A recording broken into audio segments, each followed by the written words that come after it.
11 जून 2025 त्रिपुरा के ढलाई जिले का एक छोटा सा कस्बा और वहां की एक पान की दुकान पर पुलिस की एक टीम पहुंचती है। शुरुआत में तो माहौल बिल्कुल सामान्य लगता है। कोई पान मांग रहा है, कोई कोल्ड ड्रिंक्स और कोई पुलिसकर्मी कैजुअल कहता है, अंकल एक आइसक्रीम दे दो। लेकिन उन्हें नहीं पता था कि इसी आइसक्रीम फ्रीजर में छुपा है एक खौफनाक राज, एक ऐसा सच जिसने पूरे त्रिपुरा को हिला कर रख दिया। दुकान का मालिक उम्र लगभग 55 साल बार बार बहाना बनाता है, वो फ्लेवर नहीं है, ये खत्म हो गया है, वो स्टॉक में नहीं है। पुलिसकर्मी को शक हो गया और वो कह देता है, जो भी आइसक्रीम हो ले आओ। जैसे ही फ्रीजर का ढक्कन खुलता है, ठंडी हवा के साथ दिखता है एक बड़ा सा सूटकेस। सवाल सीधा था, अंकल फ्रीजर में सूटकेस क्या कर रहा है? दुकानदार के चेहरे का रंग उड़ जाता है। पुलिस बैग निकालती है, चेन खुलती है और अंदर से निकलती है एक युवक की लाश।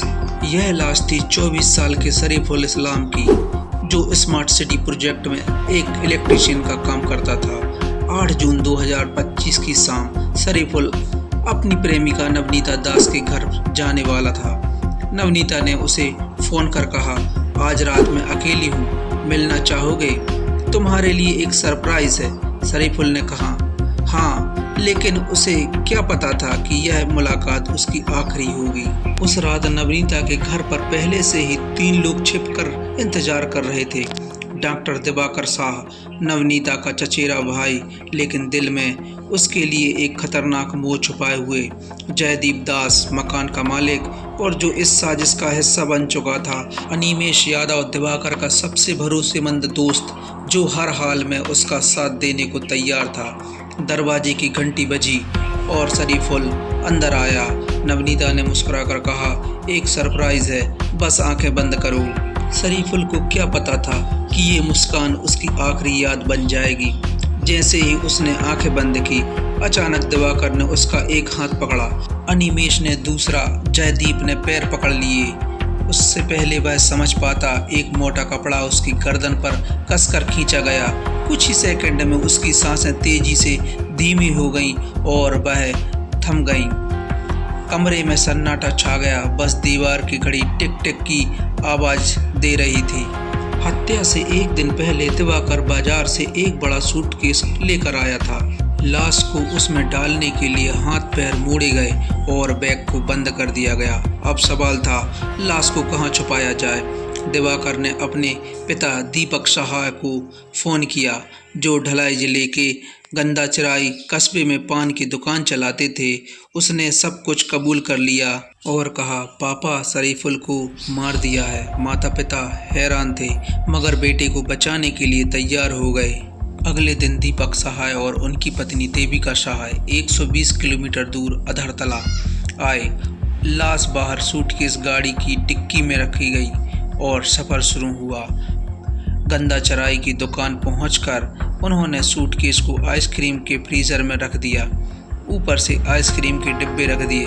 सोच यही थी, पुलिस को शक भी नहीं होगा। इसी बीच शरीफुल के घर वाले परेशान थे, उसका फ़ोन बंद था, कोई खबर नहीं। 9 जून को उन्होंने न्यू कैपिटल कॉम्प्लेक्स थाने में गुमशुदगी की रिपोर्ट दर्ज कराई।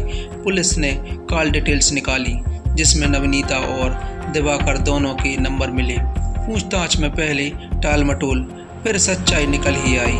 पुलिस टीम गंदाचराई पहुंची और एक आइसक्रीम के बहाने फ्रीजर खुलवाया और केस का सबसे बड़ा सबूत उनके सामने था।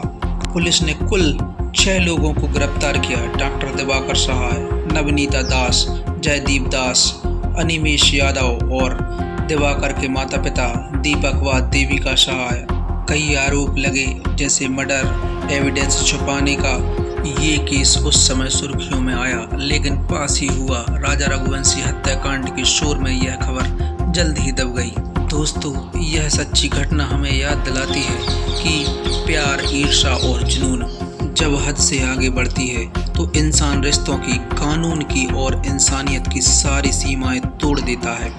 अपने आसपास सतर्क रहें और अगर कभी किसी का व्यवहार आपको अजीब लगे तो चुप ना रहें, सुरक्षित रहें, जागरूक रहें। इस कहानी से आपको क्या प्रेरणा मिलती है हमें कमेंट करके ज़रूर बताएं और वीडियो को लाइक करें। मिलते हैं किसी नए केस के साथ। जय हिंद, जय भारत।